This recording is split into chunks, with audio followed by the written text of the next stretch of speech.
माननीय वित्त मंत्री Shrimati Nirmala Sitharaman ji.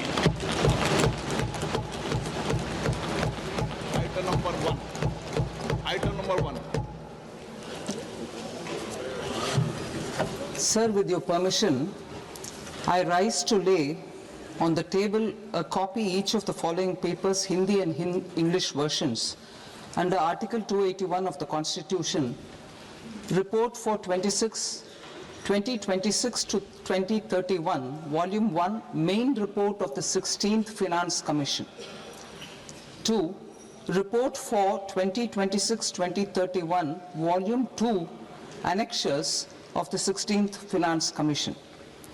Number 3, explanatory memorandum as to the action taken on the recommendations contained in the above report.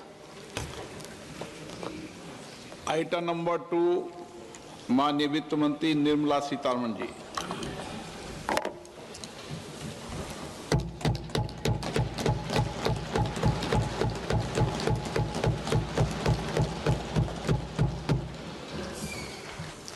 Honorable Speaker, sir, on the sacred occasion of Magh Purnima and the birth anniversary of Guru Ravidas, I present the budget for the year 2026-2027. Since we assumed office 12 years ago, India's economic trajectory has been marked by stability, fiscal discipline, sustained growth, and moderate inflation. This is the result of conscious choices we have made, even in times heightened uncertainty and disruption. Our government, led by Honorable Prime Minister Modi, has decisively and consistently chosen action over ambivalence, reform over rhetoric, and people over populism. We have pursued far-reaching structural reforms, fiscal prudence and monetary stability, whilst maintaining a strong thrust on public investment. Keeping Atmanirbharta as a lodestar, we have built domestic manufacturing capacity, energy security, and reduced critical import dependencies. Simultaneously, we have ensured that citizens benefit from every action of the government, undertaking reforms to support employment generation, agricultural productivity, household purchasing power, and universal services to people. These measures have delivered a high growth rate of around 7% and helped us make substantial strides in poverty reduction and improvement in the lives of our people. Today, we face an external environment in which trade and multilateralism are imperiled and access to resources and supply chains are disrupted. New technologies are transforming production systems while sharply increasing demands on water, energy, and critical minerals. India will continue to take confident steps towards Vikasit Bharat, balancing ambition with inclusion. As a growing economy with expanding trade and capital needs, India must also remain deeply integrated with global markets, exporting more and attracting stable long-term investment. As I begin Part A, I want to express my gratitude to the people for standing firmly with us as we forge our way together towards becoming one of the largest economies of the world.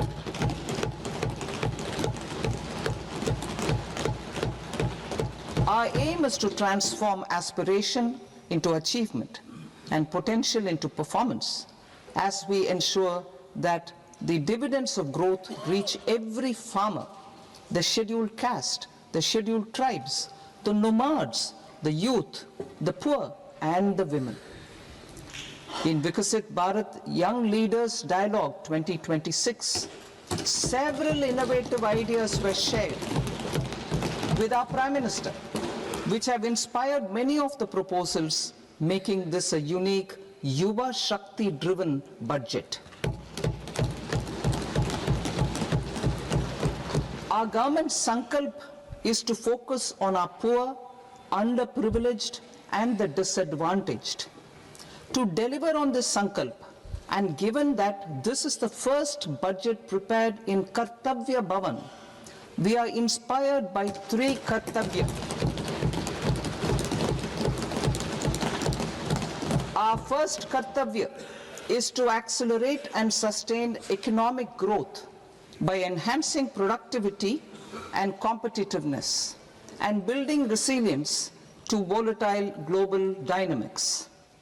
Our second Kartavya is to fulfill aspirations of our people and build their capacity, making them strong partners in India's path to prosperity. Our third Kartavya, aligned with our vision of Sabka Saath, Sabka Vikas, is to ensure that every family, community, region, and sector has access to resources, amenities, and opportunities for meaningful participation. This threefold approach requires a supportive ecosystem. The first requirement is to sustain the momentum of structural reforms, continuous, adaptive, and forward-looking. Second, a robust and resilient financial sector is central to mobilizing savings, allocating capital efficiently, and managing risks. Third, cutting-edge technologies, including AI applications, can serve us as force multipliers for better governance. Reform Express. Our government has undertaken comprehensive reforms towards creating employment, boosting productivity, and accelerating growth. After the Prime Minister's announcement on Independence Day in 2025, over 350 reforms have been rolled out. This includes GST simplification, notification of labor codes, and rationalization of mandatory quality control orders. High-level committees have been formed, and in parallel, the central government is working with the state governments on deregulation and reducing compliance requirements. The Reform Express is well on its way and will maintain its momentum to help us fulfill our Kartavya. I now move to specific proposals. Under our first Kartavya, to accelerate and sustain economic growth, I propose interventions in 6 areas. 1.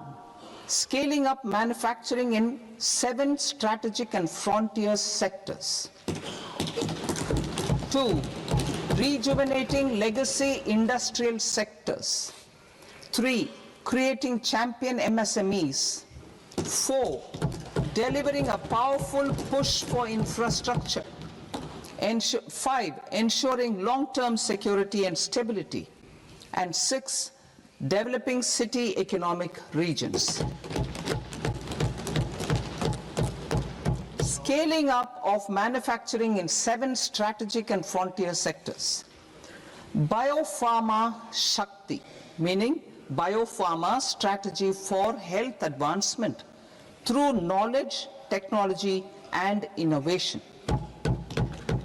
India's disease burden is observed to be shifting towards non-communicable diseases like diabetes, cancer, and autoimmune disorders. Biologic medicines are key to longevity and quality of life at affordable costs. To develop India as a global biopharma manufacturing hub,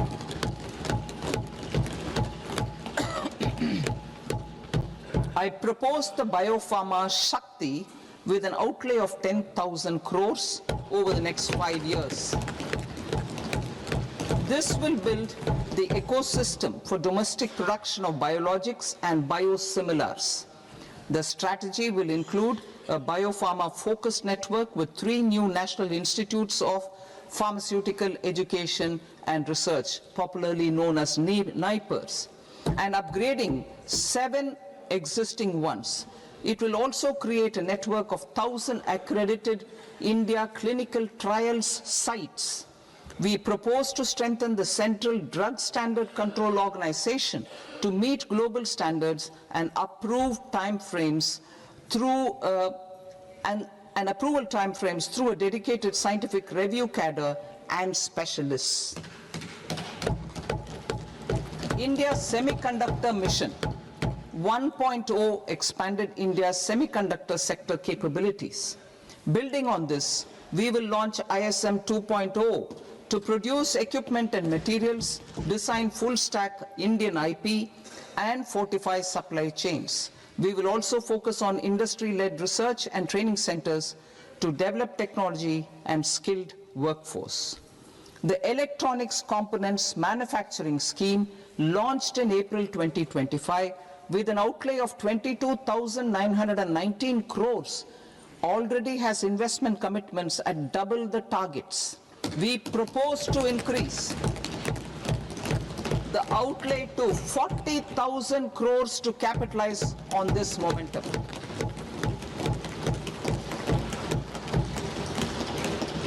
A scheme for rare earth permanent magnets was launched in 2025 November. We now propose to support the mineral-rich states of Odisha, Kerala, Andhra Pradesh and Tamil Nadu to establish dedicated rare earth corridors to promote mining, processing, research and manufacturing.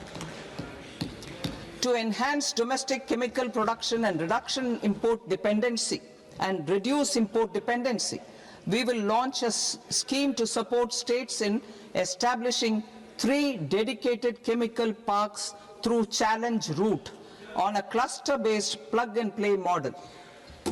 Strong capital goods.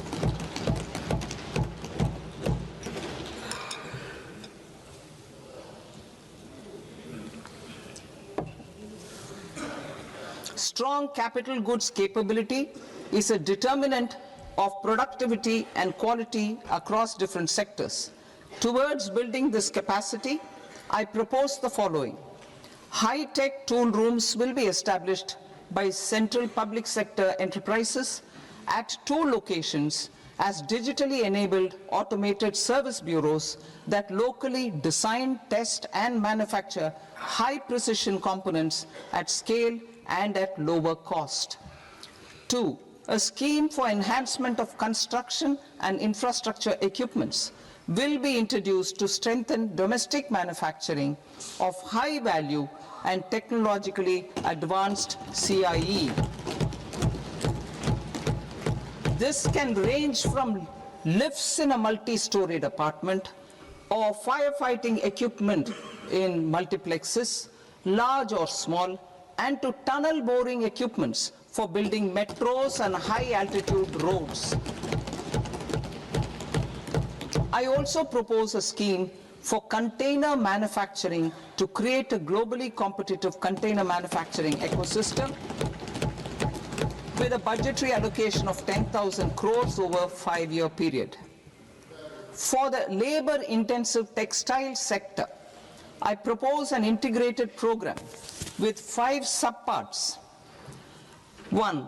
The National Fiber Scheme for self-reliance in natural fibers, such as silk, wool and jute, man-made fibers, and new-age fibers. Textile expansion and employment scheme to modernize traditional clusters with capital support for machinery, technology upgradation, and common testing and certification centers. 3. The National Handloom and Handicraft Program to integrate and strengthen existing schemes and ensure targeted support for weavers and artisans. Tex Eco Initiative to promote globally competitive and sustainable textiles and apparels. Samarth 2.0 to modernize the upgrade the textile skilling ecosystem through collaboration with industry and academic institutions. Further, I propose to set up mega textile parks in challenge mode. They can also focus on bringing value addition to technical textiles. I propose to launch the Mahatma Gandhi Gram Swaraj initiative to strengthen khadi, handloom and handicrafts. This will help in global market linkage and branding. It will streamline and support training, skilling, quality of process and production. This will benefit our weavers, village industries, one district, one product ODOP initiative and also our rural youth. India has the potential to emerge as a global hub for high quality, affordable sports goods. I propose a dedicated initiative for sports goods that will promote manufacturing, research and innovation in equipment design as well as material sciences. Rejuvenation of legacy industrial clusters.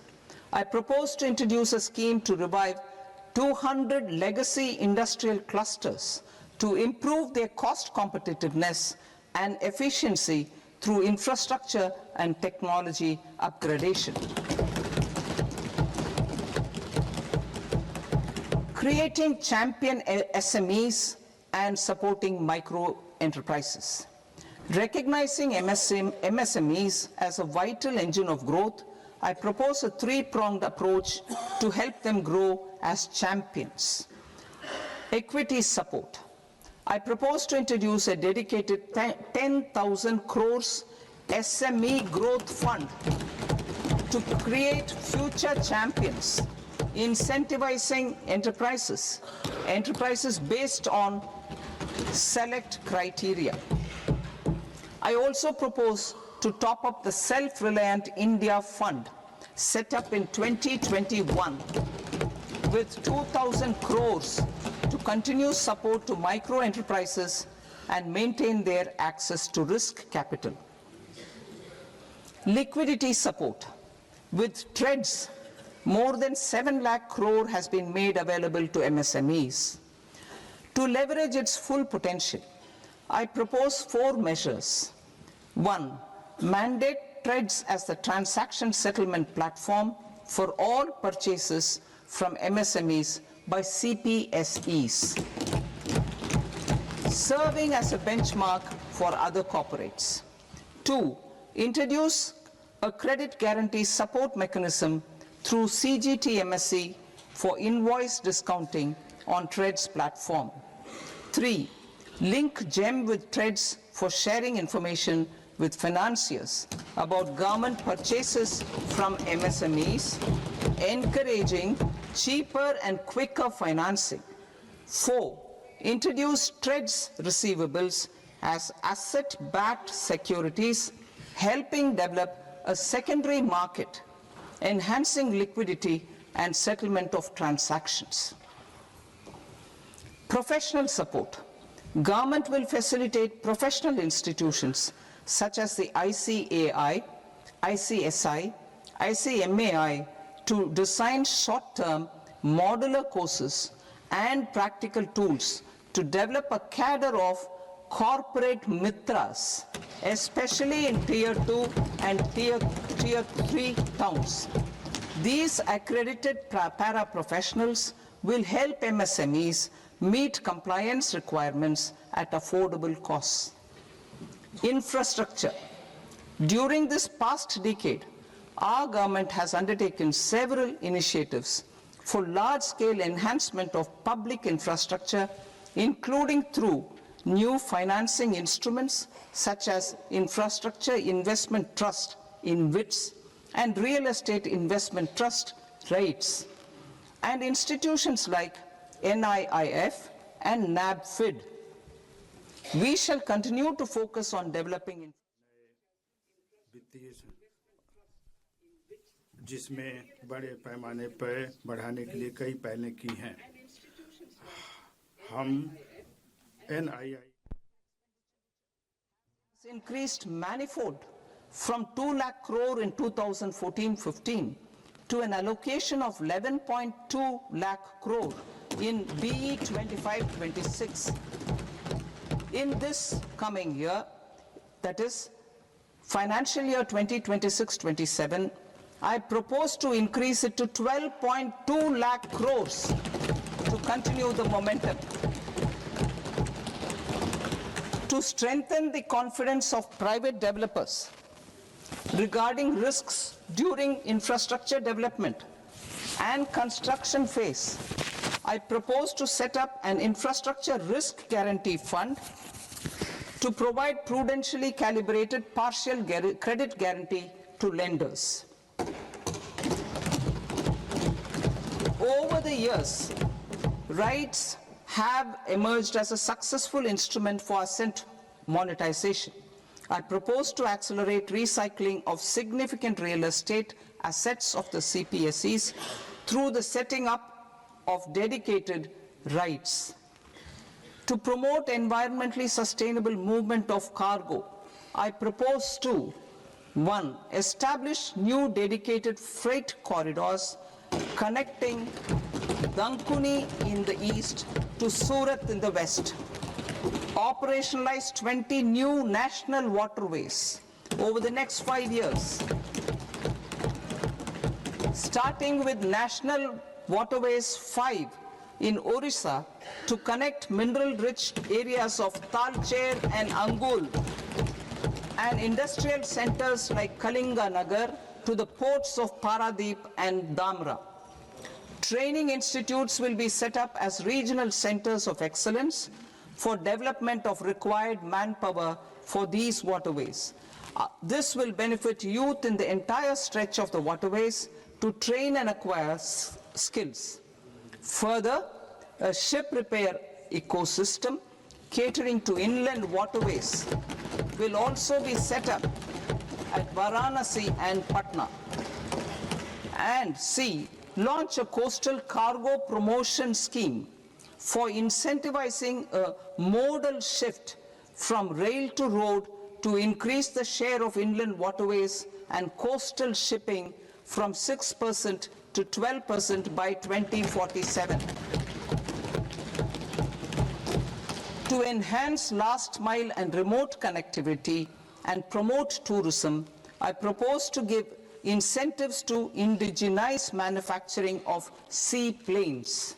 A seaplane VGF scheme will be also introduced to provide support for operations. Carbon capture, utilization and storage. Aligning with the roadmap launched in December 2025, the carbon capture,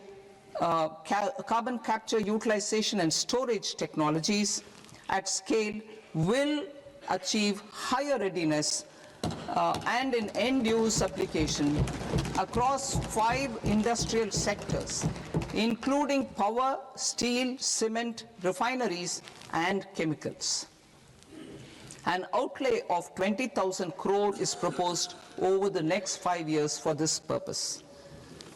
City economic regions. Cities are India's engines of growth, innovation, and opportunities.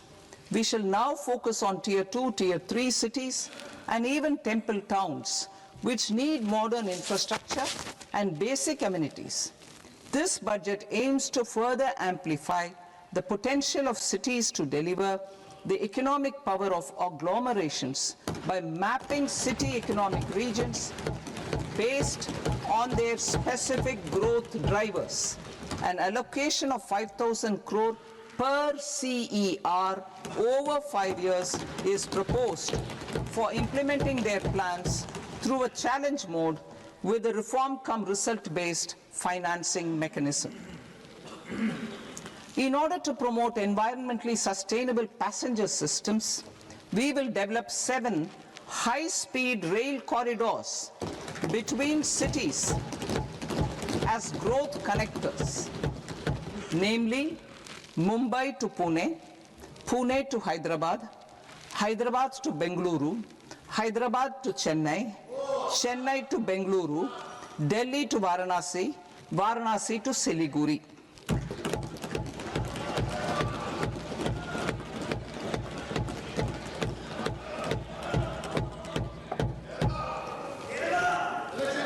Financial sector.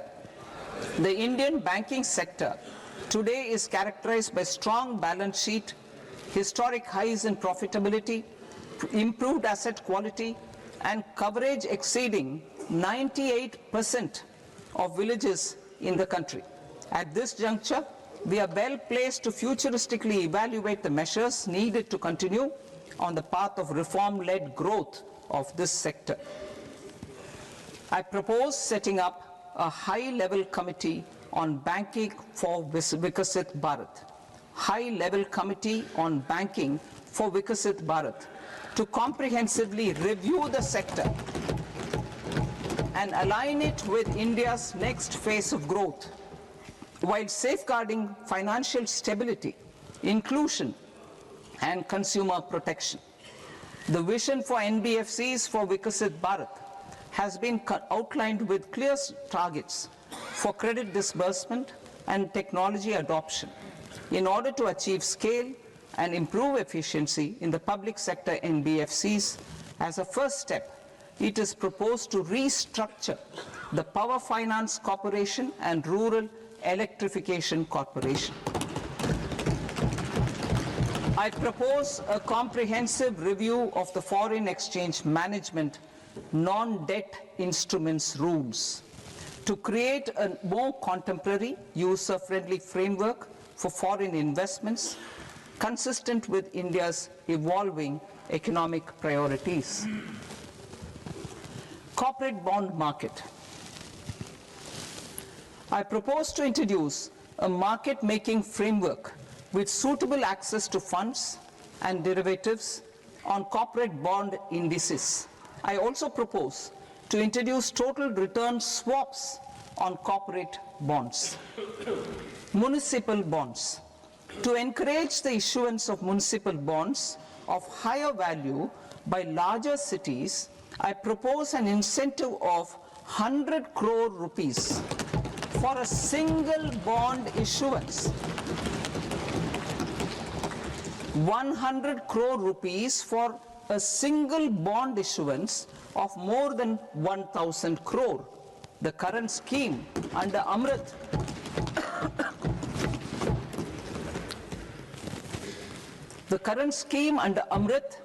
which incentivizes issuances up to 200 crores only, will also continue to support smaller and medium towns. That will also continue to support the smaller and medium towns. Ease of doing business. Individual persons resident outside India, PROI, will be permitted to invest in equity instruments of listed Indian companies through the Portfolio Investment Scheme. It is also proposed to increase the investment limit for an individual PROI under the scheme from 5% to 10%, with an overall investment limit for all individual PROIs to 24% from the current 10%. Emerging technologies including AI. 21st century is technology driven. Adoption of technology is for the benefit of all people. Farmers in the field, women in STEM, youth keen to upskill, and Divyangjan to access newer opportunities. The government has taken several steps to support new technologies through AI Mission, National Quantum Mission, Anusandhan National Research Fund, and Research and Development and Innovation Fund. Our second kartavya is to fulfill aspirations and build capacities. Close to 25 crore individuals have come out of multi-dimensional poverty through a decade of our government's sustained and reform-oriented efforts.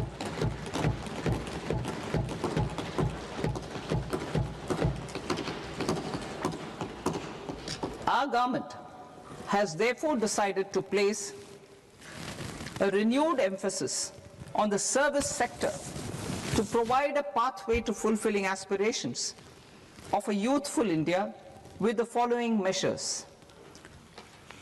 I propose to set up a high-powered Education to Employment and Enterprises Standing Committee to recommend measures that focus on services sector as a core driver of Vikasit Bharat. This will make us a global leader in services with a 10% global share by 2047. The committee will prioritize areas to optimize the potential for growth, employment, and exports. They will also assess the impact of emerging technologies, including AI, on jobs and skill requirements and propose measures thereof.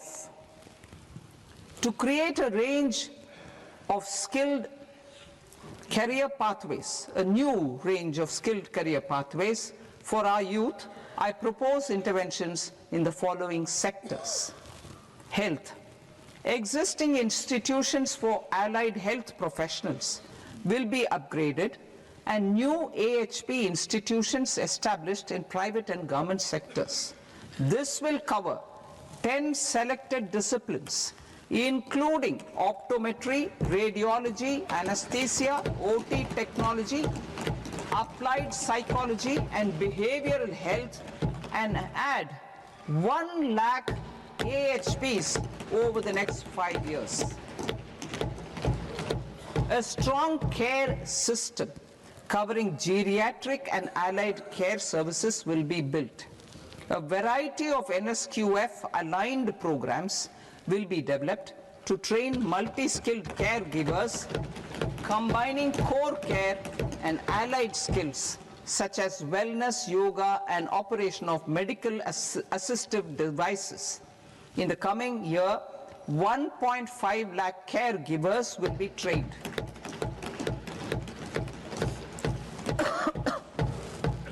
Hubs for medical value tourism. To promote India as a hub for medical tourism services, I propose to launch a scheme to support states in establishing 5 regional medical hubs in partnership with the private sector. These hubs will serve as integrated healthcare complexes that combine medical, educational, and research facilities. They will have Ayush centers, medical value tourism facilitation centers, and infrastructure for diagnostics, post-care, and rehabilitation. These hubs will provide diverse opportunities, job opportunities for health professionals, including doctors and AHPs. Ancient Indian yoga, already respected in several parts of the world, was given a mass global recognition when Honorable Prime Minister took it to the UN.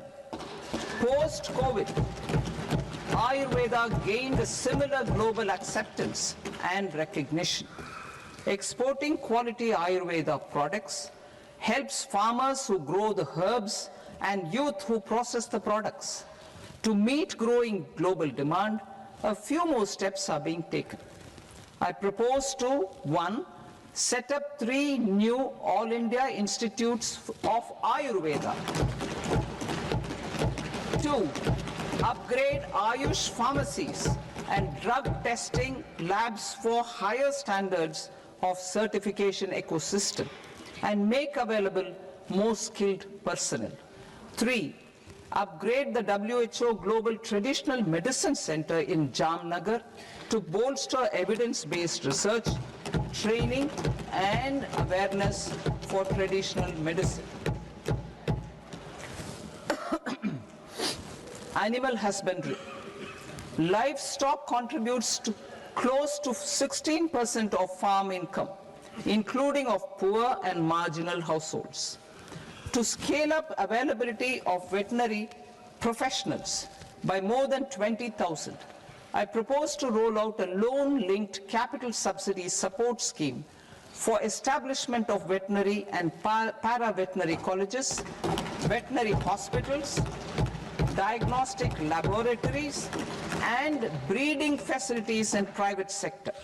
Collaboration between Indian and foreign institutions will also be facilitated. Orange economy. India's animation, visual effects, gaming and comics sector, AVGC sector, is a growing industry projected to require 2 million professionals by 2030. I propose to support the Indian Institute of Creative Technologies, Mumbai, in setting up AVGC content creator labs in 15,000 secondary schools all over the country and 500 colleges. The Indian design industry is expanding rapidly, and yet there is a shortage of Indian designers. I propose to establish, through Challenge Route, a new National Institute of Design to boost design education and development in the eastern region of India. Education. Our government will support states through Challenge Route in creating 5 university townships in the vicinity of major industrial and logistics corridors. These planned academic zones will host multiple universities, colleges and research institutions, skill centers and residential complexes. In higher education, STEM institutions, prolonged hours of study and laboratory work pose some challenges for girl students. Through VGF, Viability Gap Funding and capital support, one girls' hostel will be established in every district.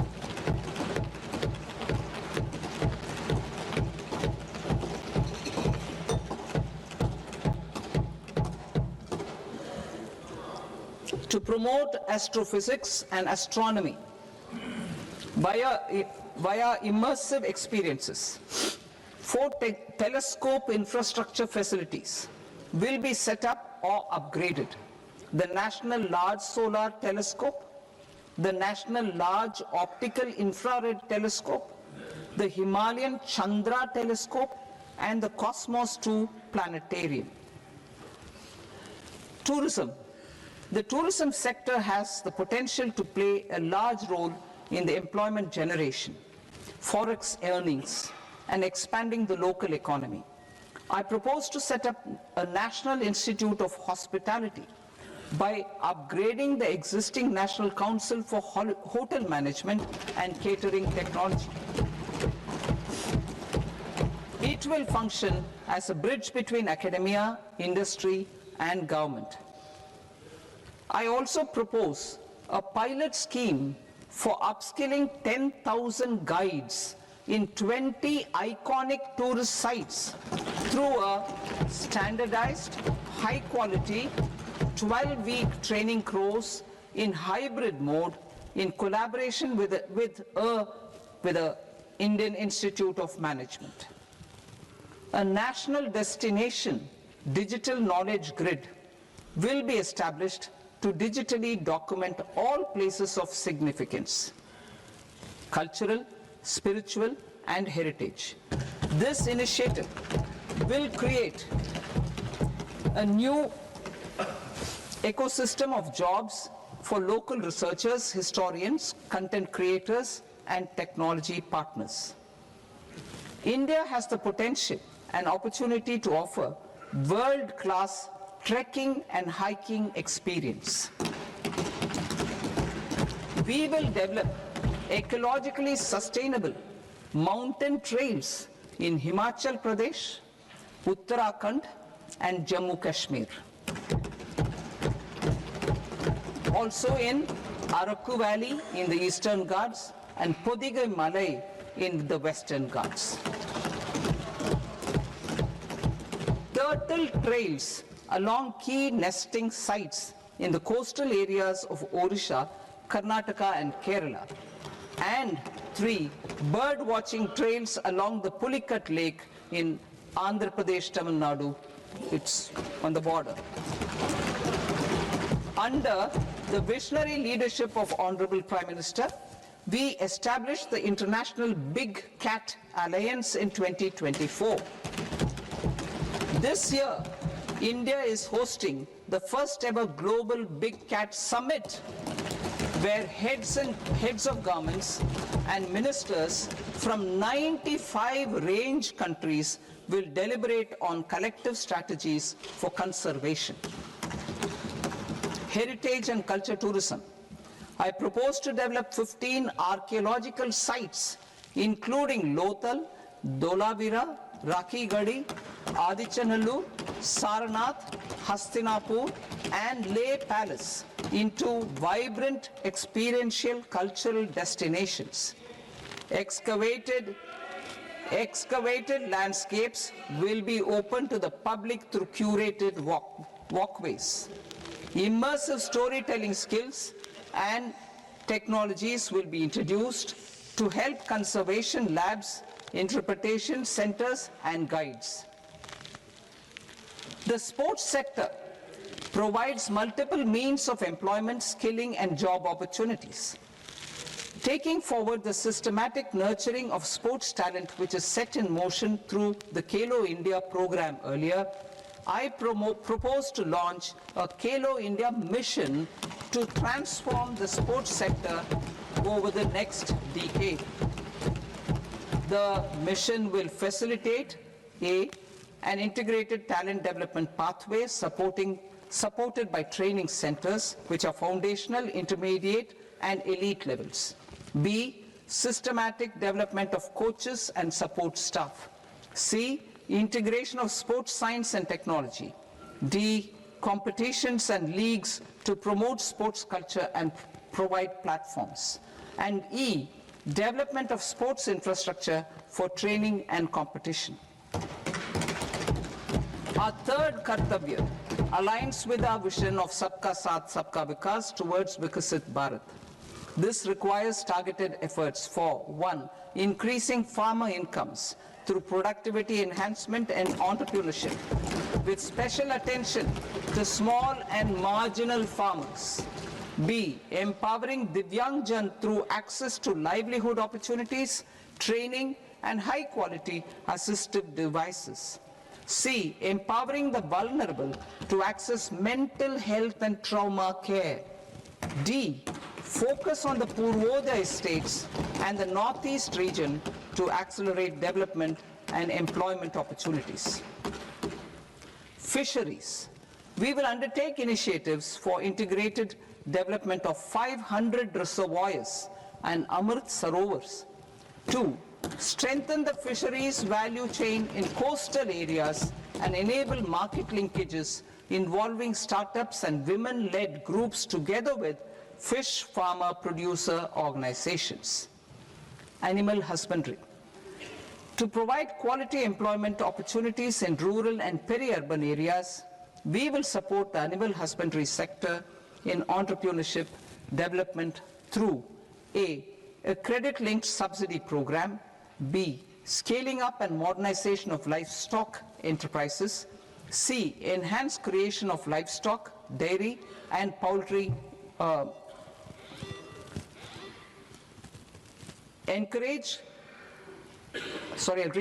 enhanced creation of livestock, dairy, and poultry-focused integrated value chains, and D, encourage creation of livestock farmer-producer organizations.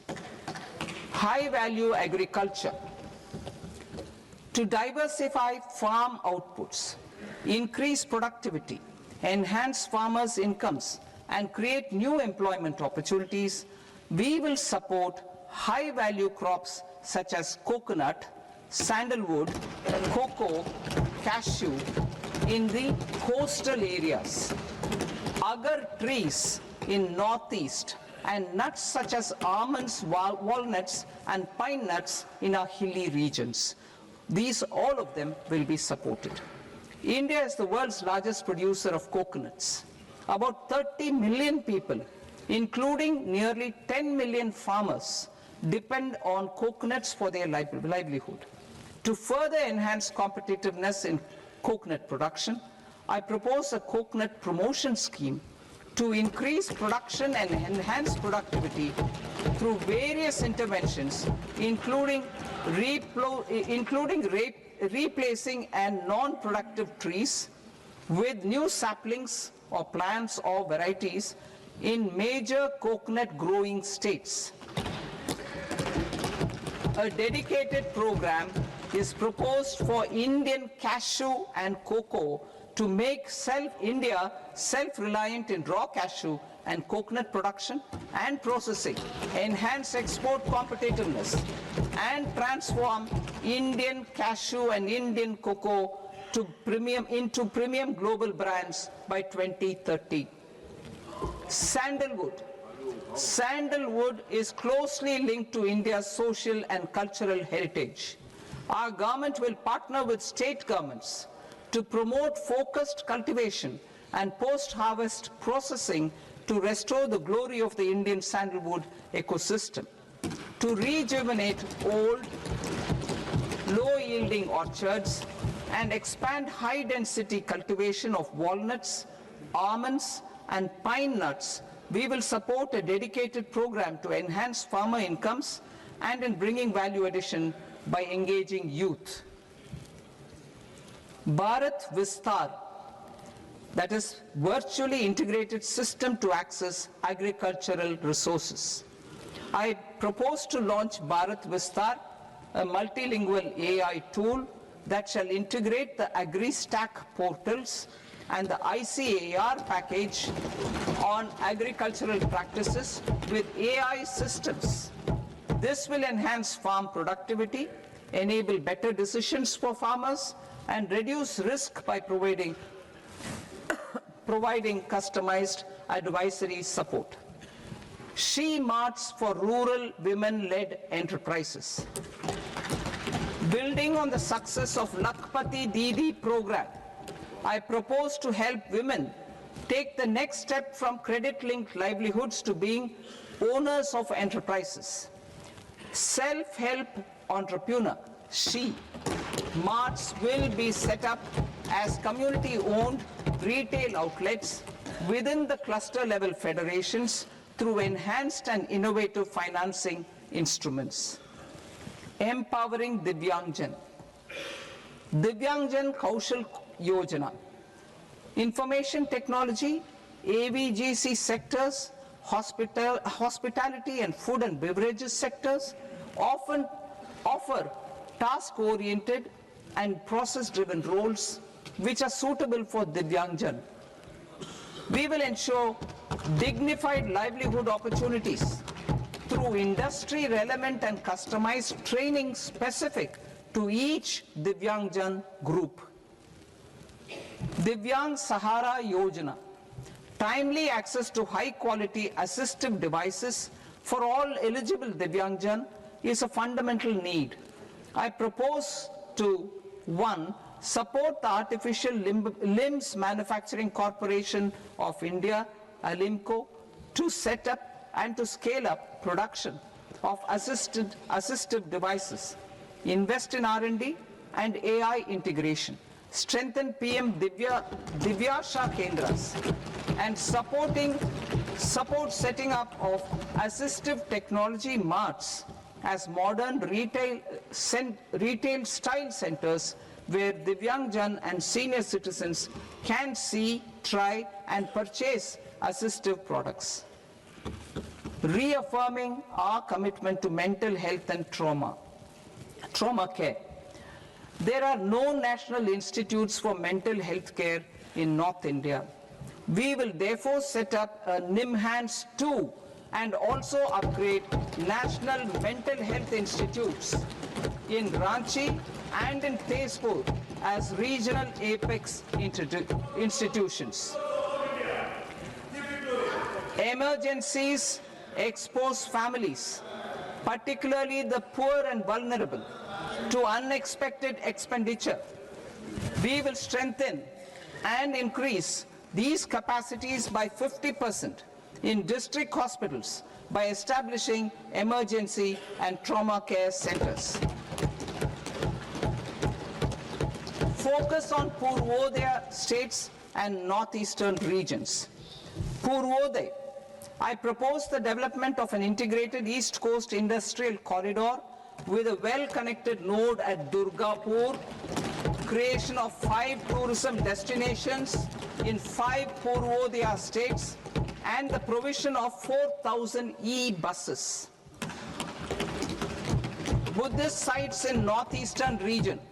The northeastern region is a civilizational confluence of Theravada and Mahayana or Vajrayana traditions. I propose to launch a scheme for development of Buddhist circuits in Arunachal Pradesh, Sikkim, Assam, Manipur, Mizoram, and Tripura. The scheme will cover preservation of temples and monasteries, pilgrimage interpretation centers, connectivity, and pilgrim amenities. 16th Finance Commission. On 17th November 2025, the 16th Finance Commission submitted its report to the President. As mandated under Article 281 of the Constitution, the government is to lay the report along with the explanatory memorandum on the action taken report on the recommendations of the Commission in Parliament, which, Sir, Honourable Speaker, you've allowed me to do at the commencement of this session. The government has accepted the recommendation of the Commission to retain the vertical share of devolution at 41%. As recommended by the Commission, I have provided 1.4 lakh crores of rupees to the states for the year 2026-2027 as Finance Commission grants. These include rural and urban local body and disaster management grants. Fiscal consolidation. Government has been delivering on our fiscal commitments consistently without compromising on social needs. To strive towards accepted standards of fiscal management in Budget 25-26, I had indicated that the central government would target reaching a debt to GDP ratio of 50 plus or minus 1% by 2030-31. In line with this, the debt to GDP ratio is estimated to be 55.6% of GDP in BE 26-27, compared to 56.1% of GDP in RE 25-26. A declining debt to GDP ratio will gradually free up resources for priority sector lending and expenditure by reducing the outgo on interest payments. One of the main operational instruments for debt targeting is the fiscal deficit. I am happy to inform this august House that I fulfilled my commitment made in 2021-2022 to reduce fiscal deficit below 4.5% of GDP by 25-26.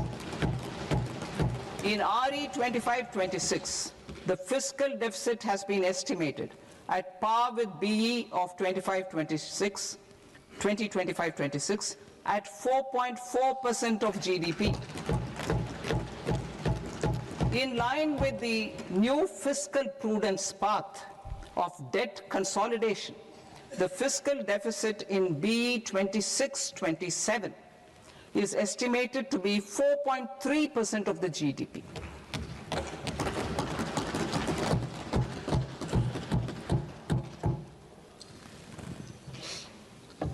The revised estimates of the non-debt receipts are 34 lakh crore rupees, of which the centre's net tax receipts are 26.7 lakh crore.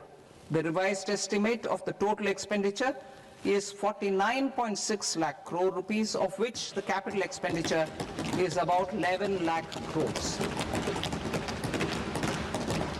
Budget estimates 2026 to 2027. Coming to 26-27, the non-debt receipts and the total expenditure are estimated as 36.5 lakh crore and 53.5 lakh crore respectively. The centre's net tax receipts are estimated at 28.7 lakh crore rupees. To finance the fiscal deficit, the net market borrowings from dated securities are estimated at 11.7 lakh crore rupees. The balance financing is expected to come from small savings and other sources. The gross market borrowings are estimated at 17.2 lakh crore rupees. I'll now move to Part B. Part B, direct taxes.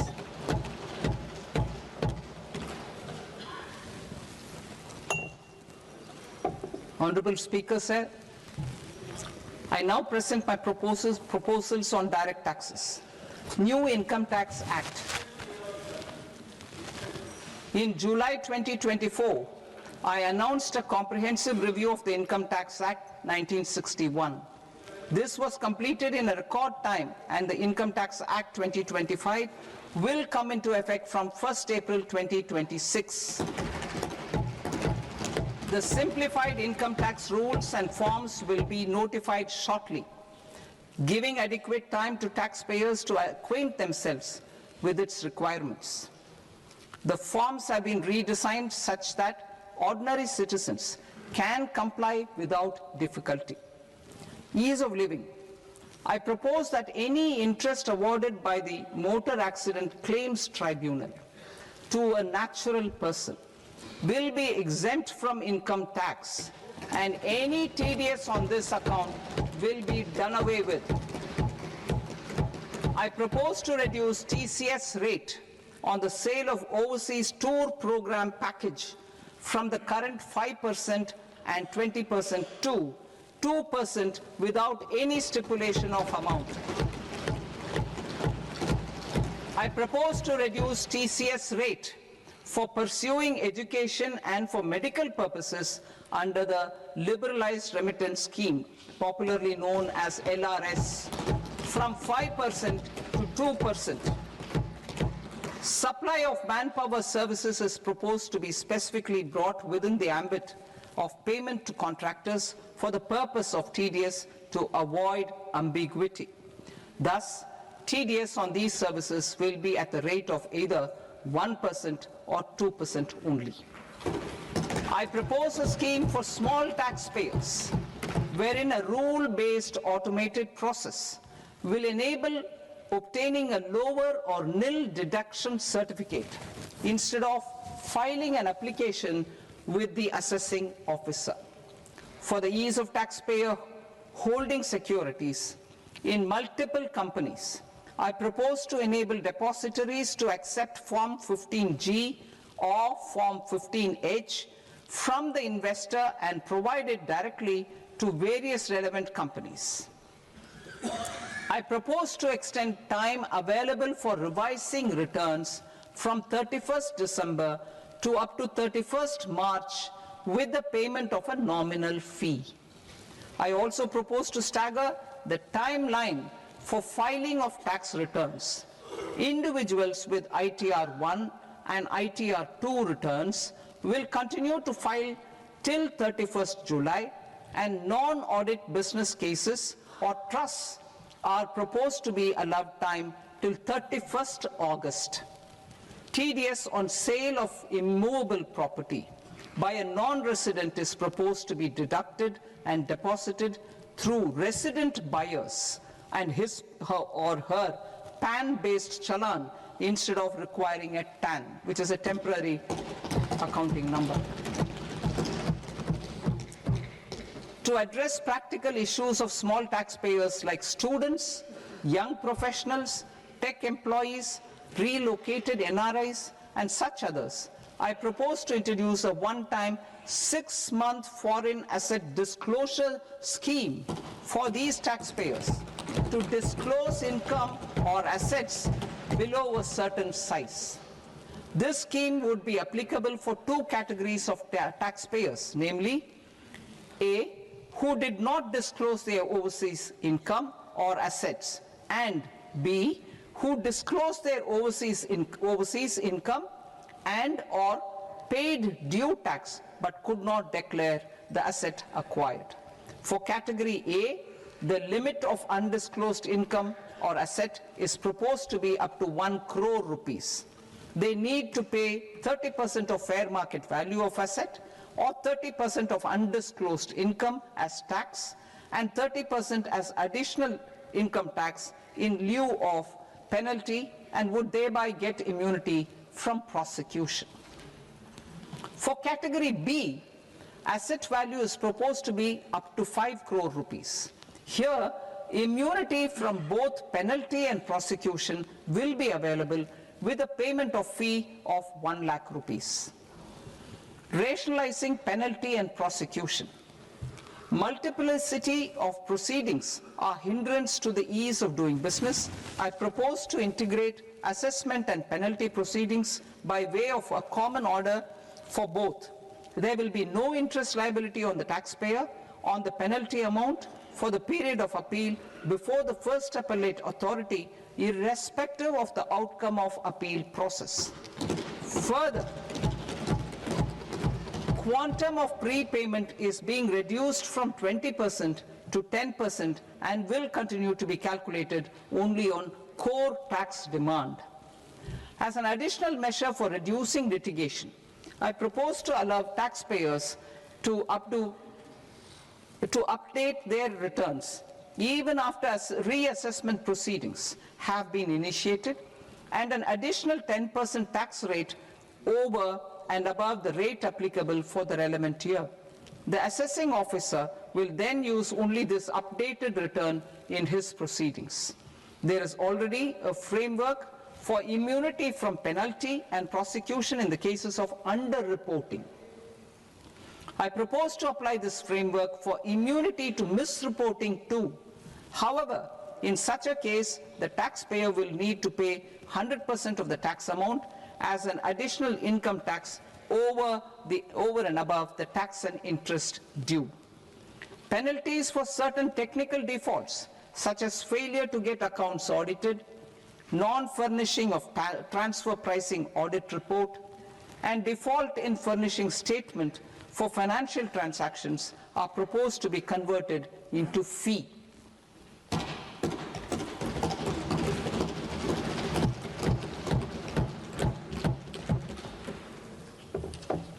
I propose to rationalize prosecution framework under Income Tax Act while maintaining a careful balance for deterrence in some serious offense.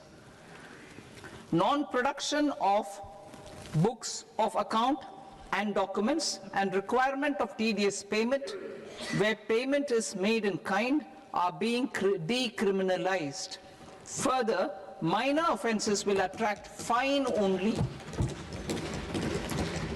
The remaining prosecutions will be graded commensurate with the quantum of offense.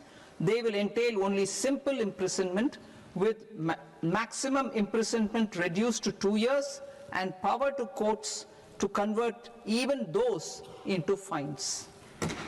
There is no penalty. There is no penalty presently for non-disclosure of non-immovable foreign assets with aggregate value less than 20 lakh rupees. I propose to also provide them with immunity from prosecution with retrospective effect from 1/10/2024.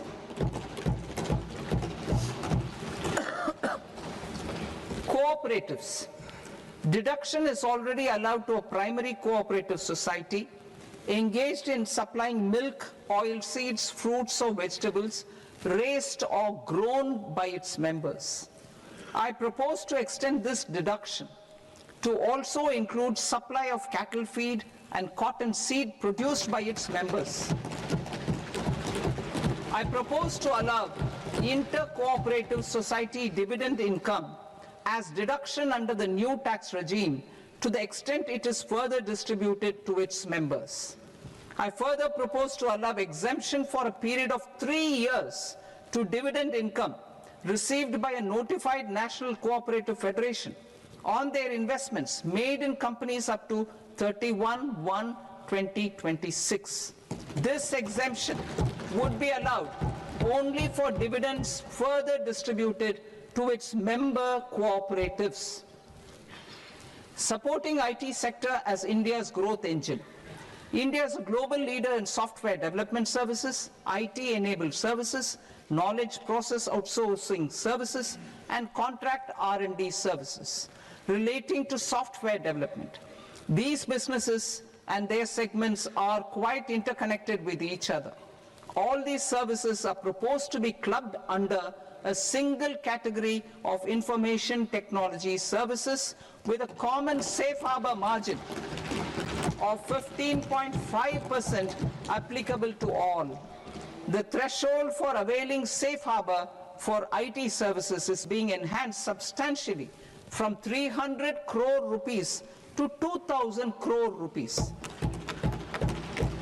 Safe harbor for IT services shall be approved by an automated rule-driven process without any need for tax officer to examine and accept the application.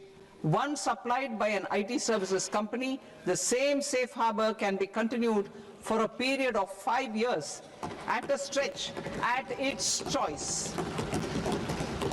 For IT services companies who want to conclude advanced pricing agreement, APA, I propose to fast-track unilateral APA process for IT services and endeavor to conclude it within a period of 2 years. The period of 2 years can be extended by a further period of 6 months on taxpayers' request. I propose to extend the facility of modified returns available to the entity entering APA to its associated entities also. Attracting global business and investment. Recognizing the need to enable critical infrastructure and boost investment in data centers, I propose to provide tax holiday till 2047 to any foreign company that provides cloud services to customers globally by using data center services from India.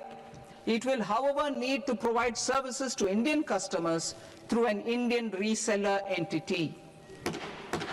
I also propose to provide a safe harbor of 15% on cost in case the company providing data center services from India is a related entity.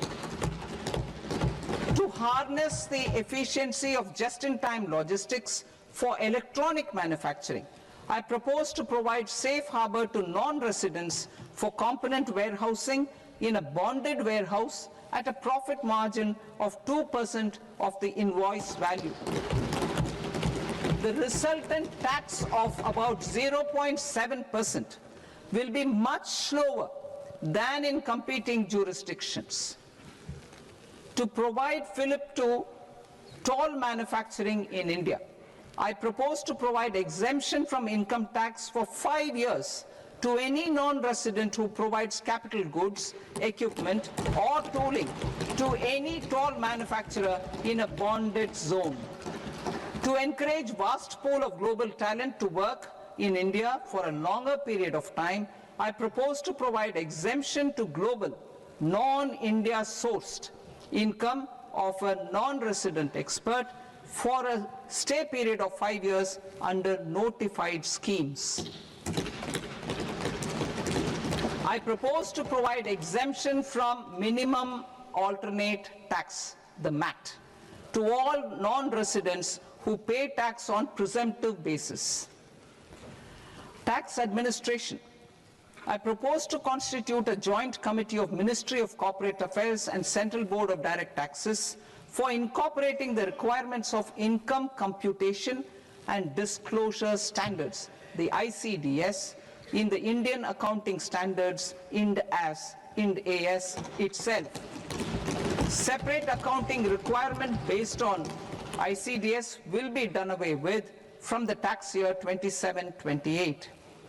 To support Prime Minister Modi's vision of homegrown accounting and advisory firms to become global leaders, I propose to rationalize the definition of accountant for the purposes of safe harbor rules.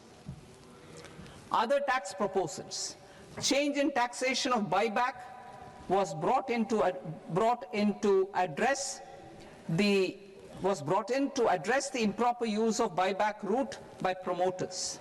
In the interest of minority shareholders, I propose to tax buyback for all types of shareholders as capital gains. However, to disincentivize misuse of tax arbitrage, promoters will pay an additional buyback tax. This will make effective tax 22% for corporate promoters. For non-corporate promoters, the effective tax will be 30%. TCS rate for sellers of specific goods, namely alcoholic liquor, scrap, and minerals, will be rationalized to 2%, and that on Tendu leaves will be reduced from 5% to 2%. I propose to raise the STT on futures to 0.05% from the present 0.02%. STT on options premium and exercise of options are both proposed to be raised to 0.15% from the present rate of 0.1% and 0.125% respectively. We reformed the taxation landscape for corporates in 2019 by providing them a simplified regime with lower tax rate so that they could productively focus on business rather than on claim of deductions and exemptions. To encourage companies to shift to the new regime, set-off of brought forward MAT credit, minimum alternate tax credit, is proposed to be allowed to companies only in the new regime. Set-off using available MAT credit is proposed to be allowed to an extent of 1/4 of the tax liability in the new regime. MAT is proposed to be made final tax, so there will be no further credit accumulation from 1st April 2026. In line with this change, the rate of final tax is being reduced to 14% from the current MAT rate of 15%. The brought forward MAT credit of taxpayers accumulated till 30th March 2026 will continue to be available to them for set-off as above. Indirect taxes. I shall now take up proposals related to indirect taxes. My proposals for customs and central excise aim to further simplify the tariff structure, support domestic manufacturing, promote export competitiveness, and correct inversion in duty. To continue weeding out long-continuing customs duty exemptions, I propose to remove certain exemptions on items which are being manufactured in India or where the imports are negligible. Similarly, to further simplify the process of ascertaining the rate of duty applicable on a particular item, I propose to incorporate certain effective rates in various customs notifications to the tariff schedule itself. I shall now take up sector-specific proposals. Promotion of exports of marine, leather, and textile products. I propose to increase the limit for duty-free imports of specified inputs used for processing seafoods for export from the current 1% to 3% of FOB value of the previous year's export turnover. I also propose to allow duty-free imports of specified inputs, which is currently available for exports of leather or synthetic footwear, to exports of shoe uppers as well. I propose to extend the time period for export of final product from the existing 6 months to 1 year for exporters of leather or textile garments, leather or synthetic footwear, and other leather products. Energy transition and security. I propose to extend the basic customs duty exemption given to capital goods used for manufacturing lithium-ion cells for batteries to those used for manufacturing lithium-ion cells for battery energy storage systems also. I propose to exempt basic customs duty on import of sodium antimonate for use in manufacture of solar glass. Nuclear power. I propose to extend the existing basic customs duty exemption on imports of goods required for nuclear power projects till the year 2035 and expand it for all nuclear plants irrespective of their capacity. Critical minerals. It is proposed to provide basic customs duty exemption to the import of capital goods required for the processing of critical minerals in India. Biogas blended CNG.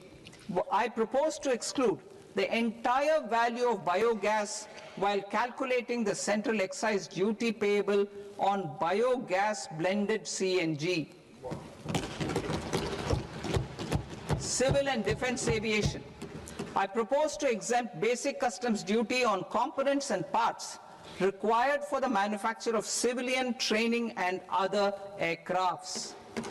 It is proposed to exempt basic customs duty on raw materials imported for the manufacture of parts of aircraft to be used in maintenance, repair, or overall requirements by units in the defense sector. Electronics. To deepen value addition in the consumer electronics sector, I propose to exempt basic customs duty on specified parts used in the manufacture of microwave ovens. Special economic zone. To address the concerns arising about utilization of capacity by manufacturing units in the special economic zones due to global trade disruptions, I propose as a special one-time measure to facilitate sales by eligible manufacturing units in SEZs to the domestic tariff area at concessional rates of duty. The quantity of such sales will be limited to a prescribed proportion of their exports. Necessary regulatory changes will be undertaken to operationalize the measures while ensuring level playing field for the units working in the DTA. Ease of living. To rationalize the customs duty structure for goods imported for personal use, I propose to reduce the tariff rate on all dutiable goods imported for personal use from 20% to 10%. To provide relief to patients, particularly those suffering from cancer, I propose to exempt basic customs duty on 17 drugs or medicines. I propose also to add 7 more rare diseases for the purposes of exempting import duties on personal imports of drugs, medicines, and food for special medical purposes used in their treatment. Customs process. India's role and share in the global trade is poised for a major leap in line with our ambition and journey towards Viksit Bharat. In this regard, I propose many measures for custom processes to have minimal intervention for smoother and faster movement of goods and greater certainty to the trade. Trust-based systems. I propose to enhance duty deferral period for Tier 2 and Tier 3 authorized economic operators, known as AEOs, from 15 days to 30 days. I propose to provide eligible manufacturer importers the same duty deferral facility. This should encourage them to get themselves accredited as a full-fledged Tier 3 AEO in due course. To provide greater certainty and for better business planning, I propose to extend validity period of advance ruling binding on customs from the present 3 years to 5 years. In the spirit of the whole of government approach,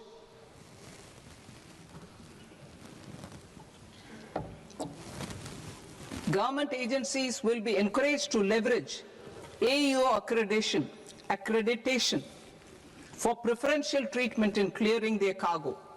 Regular importers with trusted long-standing supply chains will be recognized in the risk system so that the need for verification of their cargo every time can be minimized. Export cargo using electronic sealing. Export cargo using electronic sealing will be provided through clearance from the factory premises to the ship. For import of goods not needing any compliance, filing of bill of entry by a trusted importer and arrival of goods will automatically notify customs for completing their clearance formalities. This will enable goods to be released immediately on arrival. The customs warehouse framework will be transformed into a warehouse operator-centric system with a self-declarations, electronic tracking, and risk-based audit. These reforms will move away from the current system of officer-dependent approvals and reduce transaction delays and compliance costs. Ease of doing business. Approvals required for cargo clearance from various government agencies will be seamlessly processed through a single and interconnected digital window by the end of the financial year. Processes involved in clearance of food, drugs, plant, and animal and wildlife products, accounting for about 70% of interdicted cargo, will be operationalized on this system by April 2026 itself. For goods not having any compliance requirement, clearance will be done by customs immediately after online registration is completed by the importer, subject to the payment of duty. Customs integrated system will be rolled out in 2 years as a single integrated and scalable platform for all customs processes. Utilization of non-intrusive scanning with advanced imaging and AI technology for risk assessment will be expanded in a phased manner with the objective to scan every container across all the major ports. New export opportunities to support Indian fishermen to fully harness the economic value of marine resources beyond our territorial waters. The following measures will be taken. A.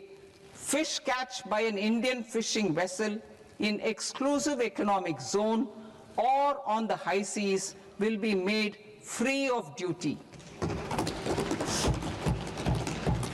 Landing of such fish on foreign port will be treated as export of goods.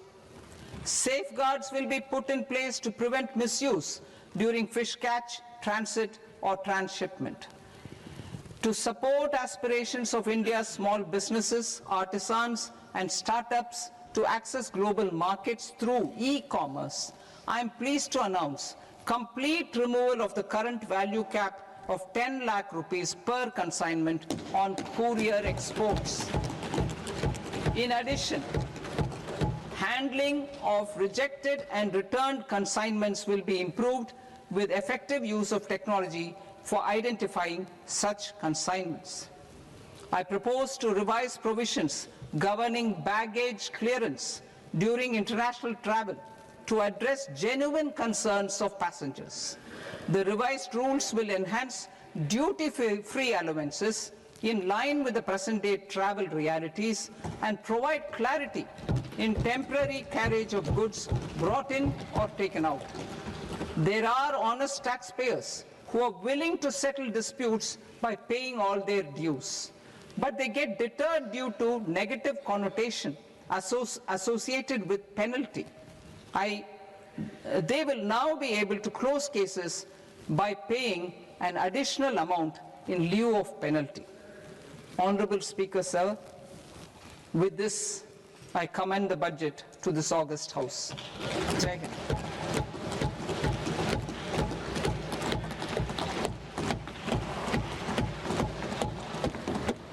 1.5 hours.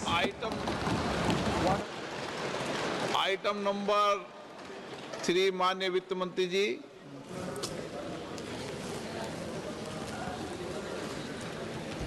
Item number 2, sir. 3। 3. Sir, with your permission, I rise to lay on the table of the following statements under Section 3, 1 of the Fiscal Responsibility and Budget Management Act of 2003.